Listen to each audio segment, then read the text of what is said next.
What is going on, everyone, and welcome back to the Sports Talk on Tap podcast. We're here. You can find daily videos Monday through Friday. I know I've been a little bit rough with content, but full-time job be coming at you quickly, but still trying to get out at least weekly videos for you guys, mainly covering the NFL, but NBA season is quickly upon us. Hockey season is well underway. My Minnesota Wild continue to be mid. MLB playoffs, we are in the championship series where it looks like the Dodgers are going back to the World Series, so congrats to them. And Blue Jays and Mariners are in a dogfight where it's 2-2. Blue Jays have come back. The road teams won every game in that series, so that's been a lot of fun. But with that being said, still NFL season is well underway. We had a great start to week 7. Can't believe I'm already saying it's week 7. That's a little bit concerning, how fast the season's flying. But with that being said, you already know what it is. We're going game by game, week 7 picks. I'm already 0 for 1. Not a great start last night, picking the Pittsburgh Steelers to win against the Bengals. And it was surprisingly turned out to be a great game. I decided to go to a soccer game because I wasn't expecting this to be good at all. It turned out to be one of the best classics. I was thankfully able to catch most of the second half. But with that being said, I mean, the win for me was having Ja'Marr Chase on my fantasy team. I did go up against T. Higgins, so I'm still not, decidedly favored to win, but was a great game. Main takeaways were Joe Flacco and Aaron Rodgers slinging. Aaron Rodgers did struggle in the first half a little bit with a couple picks, but that offense really got going. Pat Freiermuth made some big plays. Jalen Warren was running the ball over the field. Joe Flacco, though, 300-plus yards. Ja'Marr Chase, T. Higgins got going. Chase Brown finally had a great game. And it's not really been his fault, mainly the offensive line. But Cincinnati won a must-win game. They were, 2-0 to start the year. Joe Burrow gets injured, lose 4 straight. Turn to Joe Flacco, put up a good fight against, it was last week, the Packers. And then this week, they got it done. Walk-off field goal by Evan McPherson to win. I believe it was 33-31. Overall, just a great game. And for the Steelers, this stinks because you had a prime opportunity to go 5-1. Still 4-2, still in control of the AFC North with the Ravens struggling. Bengals still at 3-4. Browns can't do anything on offense. So it just stinks, though, because you really could have put away this, division to bed early on. But leave Cincinnati hanging around, gives them some hope. And Joe Flacco, we've seen it from him. We saw it with the Browns 2 years ago where he led them to the playoffs. He has these games where he can just go off. And with the talent of T. Higgins and Ja'Marr Chase, if that O-line can hold up, Chase Brown, just get the ball out to your playmakers. We saw what they can do. And I think for Pittsburgh, one of the biggest things is just the defense no-showing. TJ Watt only had 1 pressure until late in the game.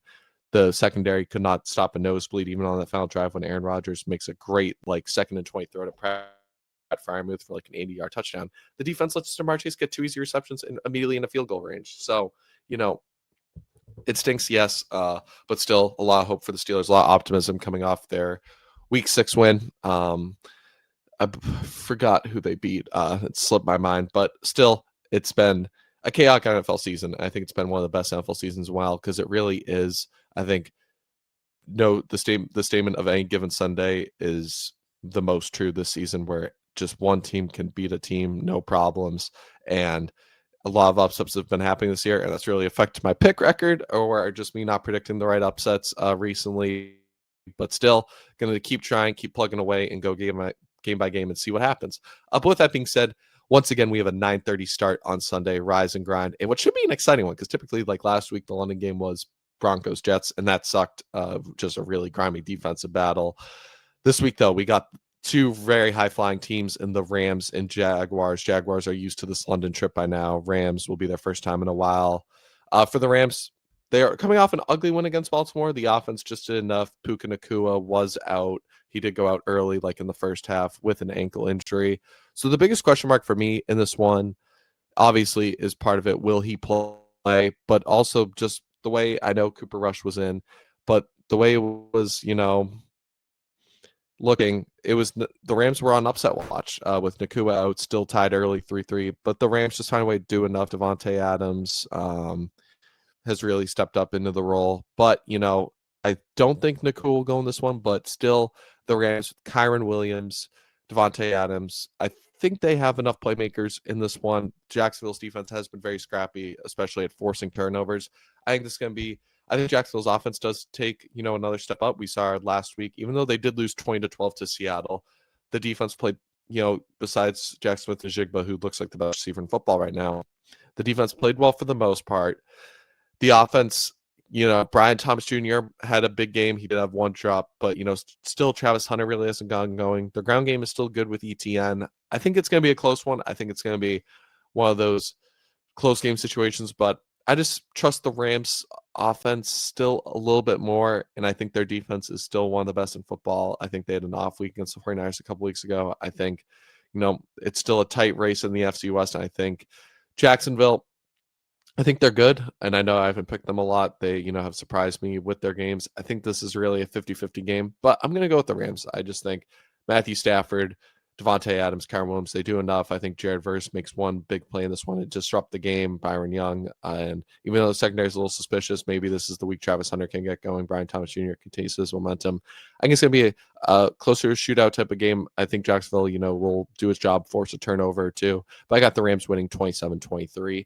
Next up, we have the Saints versus the Bears. The Bears are coming off very impressive and yet ugly win against the Commanders where they forced 3 turnovers. They also had their own mistakes. They walked it off. I'm trusting them to beat the Saints at home. I think they go to 4-2. I think Caleb Williams has looked really good. Over the last couple of weeks, this offense continues to get going. DeAndre Swift has really picked up his momentum. This defense has done a job enough forcing enough turnovers. I think Roma Dunze has looked awesome. They've started to get Colson Loveland more involved.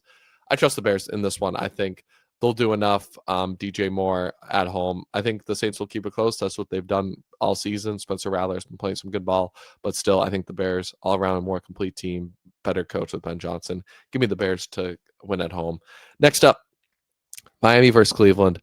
This is really a 50-50 game. I picked Miami reluctantly, but with all the drama, I think I'm switching to Cleveland actually at home. Dylan Gabriel's just been whatever, hasn't really done too much, but the defense at home in the dog pound, Miami, they just find new ways to lose every week. They really had the Chargers on the ropes, and then the Chargers, Justin Herbert, Ladd McConkey just made that one big play to steal from Miami's heart. Tua calling the team out after, then apologizing. The vibes of Miami just aren't right now. I'm switching to Cleveland. I think their defense will do enough. Myles Garrett disrupt this game and get a win at home. And Miami, unfortunately, goes to 1-6. Next up, the Las Vegas Raiders versus the Kansas City Chiefs. I think that this is my lock of the week. I think Raiders traveling across Arrowhead, 1:00 game. Geno Smith has been a turnover machine this year. And while I love Ashton Gianti and, he continues to get going, and maybe if he, has a, 150 plus yard game, that's how they pull off this upset. Still, though, this Chiefs offense, Patrick Mahomes looks like that MVP candidate from a couple years ago. Rashee Rice makes his return. The offense has really taken a turn with Xavier Worthy back. Travis Kelce has looked better over the last couple of weeks. Pacheco and this Kareem Hunt running game has slowly started going. They look like that Chiefs offense from a couple of years ago with Tyreek and Travis Kelce years younger. They've been putting up 30-plus points a game. Patrick Mahomes, like I said, looks like an MVP candidate. The Chiefs defense, Chris Jones has started to come to life over the last couple of weeks. George Karlaftis is still very solid. Trent McDuffie in the back end. I think the Raiders just don't have enough to get this upset done. And like I said, it'll need to be like a GNT 30-plus touch, 200-yard game to get done because they proved last week with Geno they did not want him throwing the ball a lot. And it worked. They were very efficient against the Titans, but still, that won't be the recipe against the Chiefs. The Chiefs are going to put up points. So it'll be interesting to see what they can do in this one if they do want to pull it off. Next up, the Philadelphia Eagles versus my Minnesota Vikings. I'm very intrigued by this one. Obviously, everyone who's watched this podcast for a while knows I'm a diehard Vikings fan.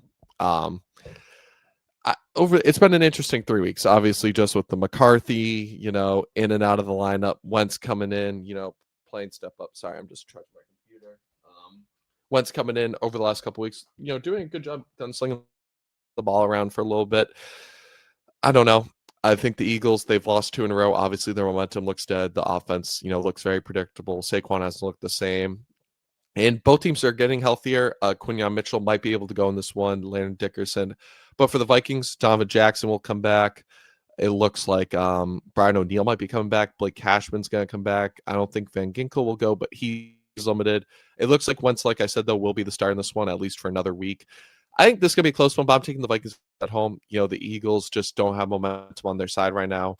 I think the Vikings, coming off their bye week, I think they'll have a game script. I think they did what they need to do against Cleveland, where the offensive line deals with so many injuries. I think Kevin O'Connell needs to continue to use the short passing, eventually get that going. Jordan Addison, off the field is another thing, but on the field, him and Jefferson are still one of the best wide receiver duos. Jordan Mason's going to need to get touches in this one, but the Vikings can't turn the ball over. They can't give the Eagles short field. And if the Eagles were to have a get right week in the run game with Saquon, Hurts, and this offensive line, it would be against the Vikings, because the Vikings, as good the defense is in the past, has gone gashed in the run. We saw Bijan do it, even though Bijan's been gashing everyone. But even like Kenny Gainwell, Judkins, it has been pretty. So if the Vikings can do a good job, and I think getting Blake Cashman will help, and just coming off their bye, some of these older guys like Hargrave, Allen, I trust the Vikings to win a close one. I think it's going to be scrappy. It might come down to a game-winning field goal. I think it's going to be like a 23-20 type of game. Wentz is going to take some sacks, but if they can just protect him enough, if Brian O'Neill plays, I feel even more confident. I think it's going to be a close game. But the Eagles, I just don't really know if they have the answers right now. I think a Super Bowl hangover has hit them. I think their formula, they've been outgained in almost every game they've played. It hasn't really been the right recipe, but we'll see. They could, have a get right week where all the haters critique, and that's where the Eagles shine. But we'll see. Should be an interesting one. Should be a great one. I'll trust the Vikings though at home, because I'm always gonna trust my team. Next up, the Carolina Panthers versus the New York Jets. The New York Jets, I mean, last week in London was a disaster. The defense was amazing. Offense had -10 net passing yards. I don't know. Carolina over these last couple weeks, Rico Dowdle looks like a stud. They're 3-3 now. Bryce Young has been playing better as the season's gone along. Bryce Young's career has been just very weird, man. Like, rookie season disaster all around. Start, got benched his second year after like a bad first couple weeks. Comes back in, looks amazing in the second half. Start of the year, looks like, rookie Bryce Young, not that great, and then has been playing well for the most part. We don't know what version of Bryce Young we're going to get, but this running game, I trust more. This Panthers defense with J.C. Horn, I think, will make enough plays on this one. And I just don't trust the Jets. The Jets have not won a game this year. At home, could the defense force some turnovers, make this ugly? Yes.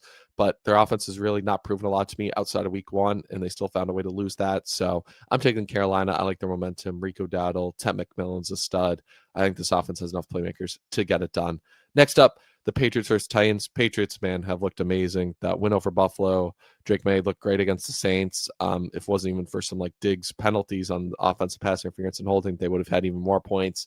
The defense, with Milton Williams, Harold Landry, Christian Gonzalez coming back, has really rounded into form. Tennessee, they fired their head coach, so maybe they get that spark plug, but it's also a Mike Vrabel revenge game, and I think that outweighs the new coach. I think New England dominates in this one. I think maybe this offense will look a little bit better just because Brian Callahan just was never a good head coach. I didn't think they'd fire him this early, but credit Tennessee, they knew to move on. They made a mistake in the hire because it just was so uninspiring last year and was very uninspiring to start this year. And I know that's probably due to the lack of weapons, Calvin Ridley being wide receiver one. At home, maybe if they force Drake May into a couple second-year mistakes, they could keep this close.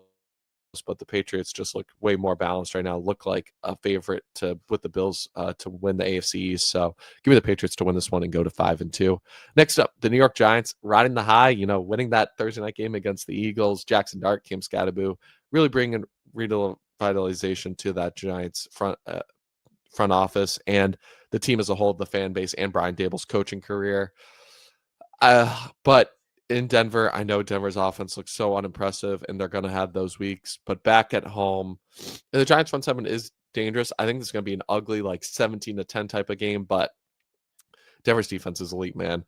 Pat Surtain, Nick Bonino looks like the defense player of the year. Zach Gallen, I trust them to get it done. I think this is going to be, welcome to the NFL moment for Jackson Dart.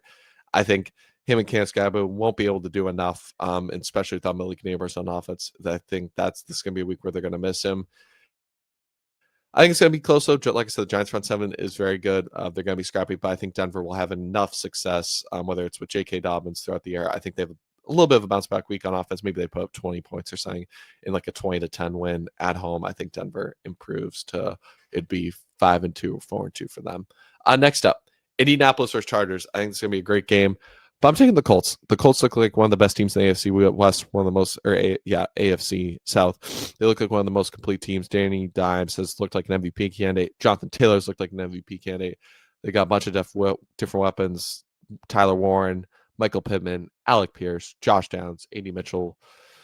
I think the Chargers, just with all their injuries, they escaped with Miami, but they, after starting off 3-0, have looked very unimpressive. Losses to the Giants, only putting up 18. Lost to the Commanders, only putting up 10.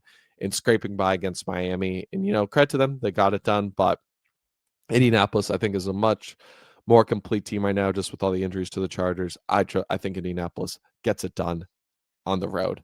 Even though, we know how LA is. It's not really a big road game. So We'll see. Should be a good one, though. Next up, Green Bay versus Arizona. I think Kyler Murray will be back, even though Brissett, honestly, they took the Colts down the wire last week, looked very good.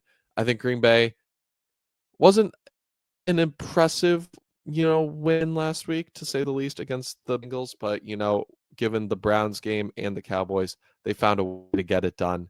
I think they do again. I think in Arizona, I think Jordan Love, Josh Jacobs' offense will be able to do enough. And I think this offense and this defense with Micah will force enough mistakes. Marvin Harrison is questionable with a concussion. So, especially if he doesn't play, I just don't find how the Cardinals get the playmakers this one. It really stinks for them because they were 2-0 on the verge of going 3-0. And then they choked that game against the 49ers. And then ever since then, they just lost a bunch of close ones. The Titans won infamously like 2 weeks ago. What the hell was that? I trust Green Bay. I think they're the more complete team. And even though these last couple weeks haven't been pretty, I think this might be a good get right game for them. And they improved to it would be 4-1-1. Next up, Washington versus Dallas. Dallas's offense has been amazing all season. Dak Prescott, George Pickens, CeeDee Lamb coming back, so can expect another spark plug. But this defense is atrocious. In Washington, they choked that game last week, but Jane Daniels, Deebo Samuel, Terry McLaurin might be back for this one. And while their defense has also not been that great, I think they're better. At least they're good at getting pressure. I think they do enough to win this one. It's going to be a close one. I think like a 30-27 type of game. But I'm going to take the Commanders on the road. I think Jane Daniels in this offense does enough. Krosky Merritt, I think he's had a fumbling problem, but he's been very efficient. I think he gets right. And as long as they limit the turnovers, I think they'll do enough to beat Dallas. Next up, Sunday Night Football, Atlanta Falcons versus San Francisco 49ers. I'm taking the Atlanta Falcons. Bijan Robinson looks like an MVP candidate so far. Michael Penix and Drake London finally got going. Kyle Pitts. This defense for Atlanta surprisingly looks very good. They added a couple pass rushers through the draft. They've just been getting after quarterbacks. This defense has been wrecking games. We saw against Buffalo last week. Josh Allen had one of his worst games in the last couple of years, just generating pressure. I'm taking the Falcons. I think the 49ers are obviously still very good. They were right there with the Bucs. They just couldn't capitalize, but still, with all the injuries they've had throughout the season, Fred Warner now done for the year. I got to take the Falcons. I think they're the more healthier team. They're the more complete team right now. And while Kyle Shanahan can coach up whoever's at quarterback with Mac Jones, Brock Purdy to keep it interesting, I'm taking the Falcons. I think they're a more complete team as long as Michael Penix, doesn't have a weird stinker again like he did against the Panthers. Give me the Falcons to win. And then we have the two Monday night games. Once again, they love doing these back-to-back Monday night games. I don't really like it, but, some people do. So it is what it is. We have Tampa Bay versus Detroit. I think this is going to be a great game. It's a battle of injuries as well, just with Tampa Bay's weapons. Does Ibuka play? Mike Evans, Chris Godwin, but still Baker Mayfield. We saw it work last week, just throwing dots to Tez Johnson. Detroit had a tough loss against Kansas City. Was still close for the most part, but that secondary, just with all their injuries, going up against the Chiefs, they were outmatched. This is just one of those games where I'm going to take the home team. Both teams are battling injuries. Tampa Bay specifically at the wide receiver spot. Detroit in the secondary. Brian Branch obviously out with the suspension. Still, though, I think Detroit's offense, at least I know, is healthy. And when it is healthy, it still hums. Jahmyr Gibbs, David Montgomery, Amara St. Brown, I think we'll have a bounce-back game. Jared Goff was still very solid. J-Mo. I think Sam Laporta, I trust Detroit at home. I think they get done. I think it's going to be a great game. Baker Mayfield, the leading MVP candidate right now, will find a way to put up some points. But give me Detroit to win at home and improve to 5-2 and get a bounce back game in Tampa Bay. If Ibuka, Mike Evans, if some of those play, I think Tampa Bay will win. But for now, I think it's just the uncertainty in the Lions, at least being healthy on offense. I trust them to put up enough points. And then lastly, the last game of our Week 7 slate, the Houston Texans, whose season looked dead in the water, 0-3, but then, had a very, good win against the Titans. The offense really, continued their momentum into that Ravens game where they demolished them, where I was still surprised even without Lamar Jackson how bad of a blow it was. Coming off their bye week versus Seattle that had a very good win on the road last week in Jacksonville. I think Seattle, their defense continues to get healthier. We saw against the Jaguars last week. When it's healthy, it still can be very good. At home, Sam Darnold in this offense, specifically Sam Darnold JSN, looks like the best wide receiver QB connection in football. If Cooper Kupp, could get involved a little bit more, Torrey Horan, I just think Seattle's offense is too good. I think they're the more complete team, specifically at home. Sam Darnold looks like an MVP candidate. I'm going to take Seattle. I think it's going to be a great game. Houston's defense, still very elite. I think it's going to be like a 2017 type game, but Sam Darnold and JSN make enough plays, in my opinion. But with that being said, let me know what you guys think in the comments. What picks do you agree, disagree with? The LA Jacksonville game, you know, Philly, Minnesota, Indianapolis Chargers, Giants, Denver. There's a lot of close games here. Washington, Dallas, Tampa Bay, Detroit, obviously, San Fran, Atlanta, Houston, Seattle. Let me know what you guys think. What upsets did you guys predict that, I didn't see coming? Or, what games that I predicted as an upset do you think, won't be an upset. I'm always curious to get your guys' thoughts and comments. But with that being said, make sure if you're just any sort of NFL fan, please hit that like subscribe button. Truly would mean a lot trying to hit 100 subscribers by the end of the month. But with that being said, yeah, should be a great week 7. Make sure you all enjoy it. We already started off with a banger last night with Pittsburgh Steelers and Cincinnati Bengals. So hopefully that continues, and hopefully everyone has a good fantasy week besides the people I'm going up against. But with that being said, as always, make sure to like, subscribe, enjoy the content, and we'll catch you in the next one. Peace.